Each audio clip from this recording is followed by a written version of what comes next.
वह एक उज्जवल धूप वाली सुबह थी जब लुइस हाथी धीरे से कब्रगाह पर उतरा। उसका दिल खुशी से दौड़ गया। वह उन विशाल पिरामिडों का पता लगाने के लिए इंतजार नहीं कर सकती थी जो एक प्राचीन और रहस्यमय रहस्य के संरक्षक की तरह उसके सामने खड़े थे। जैसे ही उसने रेगिस्तान के सुनहरे क्षितिज पर उभरती विशाल पत्थर की इमारतों को देखा, उसकी आंखें सितारों की तरह चमक उठीं। बहुत खूब, इनका निर्माण कैसे हुआ? मैंने जिज्ञासा से भरा हुआ सोचा, उन रोमांचों की कल्पना करना जो उसका इंतजार कर रहे थे।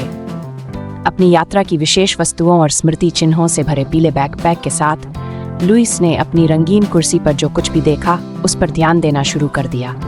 हर कदम के साथ उनका उत्साह बढ़ता गया। उसे लगा कि वह एक महान रहस्य के केंद्र में है। जब वह पिरामिडों में दाखिल हुई तो उसने साहसी लोमड़ी रोमियो को देखा, जो पहले से ही वहां मौजूद था। अपनी अथक ऊर्जा से चारों ओर उछल कूद कर रहा था और पिरामिडों की जांच कर रहा था। रोमियो अपनी रोएंदार पूंछ और खोजकर्ता बनियान के साथ लुइस को उन रहस्यों को दिखाने के लिए उत्साहित था जिन्हें वह पहले ही उजागर कर चुका था। साथ में वे पिरामिड के अंदर गुप्त मार्गों और छायादार गलियारों से गुजरे, जहां दीवारें चमकती चित्रलिपि से ढकी हुई थीं जो हजारों साल पहले रहने वाले राजाओं और रानियों की कहानियां बताती थीं। लुइस मोहित होकर हर चीज के बारे में पूछना बंद नहीं कर सका, जबकि रोमियो ने अपनी सुनहरी लालटेन से रास्ता रोशन कर दिया। प्रत्येक नई खोज के साथ वे अधिक आश्चर्यचकित हो गए।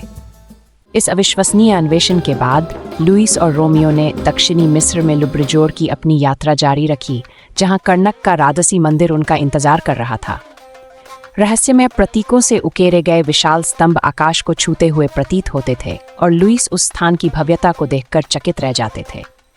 अविश्वसनीय, उसने अपने बड़े कानों से एक स्तंभ को छूते हुए कहा, जैसे कि वह उस जगह के पूरे इतिहास को महसूस कर सकता हो। रोमियो हमेशा जिज्ञासु और हवा की तरह तेज किंग्स की घाटी की ओर भागा, जबकि लुइस ने पत्थर के पहाड़ों में सजी हुई कब्रों को देखा। दीवारों पर प्रत्येक पेंटिंग प्राचीन फिरौन महाकाव्य लड़ाइयों और खोए हुए प्यार की कहानी बताती है, और उसे आश्चर्य हुआ कि क्या वह कभी वहां छिपे सभी रहस्यों को उजागर कर पाएगी।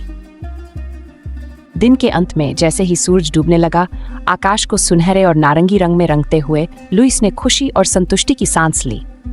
क्या अविस्मरणीय यात्रा है! वह जानती थी कि यह अनुभव उसके दिल में हमेशा रहेगा।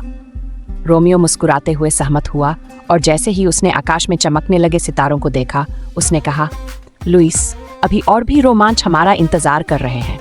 और लुइस ने उत्तर दिया, बेशक रोमियो, नए रोमांच, और यहाँ हम चलते हैं। उस रात रेगिस्तानी तारों के नीचे लुइस और रोमियो को पता था कि साथ मिलकर वे दुनिया के सबसे अद्भुत रहस्यों की खोज करना जारी रखेंगे। अब एक जिज्ञासा, क्या आप जानते हैं कि काहिरा में नया मिस्र संग्रहालय दुनिया का सबसे बड़ा पुरातात्विक संग्रहालय होगा? इसमें तूतनखामुन के संपूर्ण संग्रह सहित 60 से अधिक कलाकृतियां होंगी। बढ़िया है ना?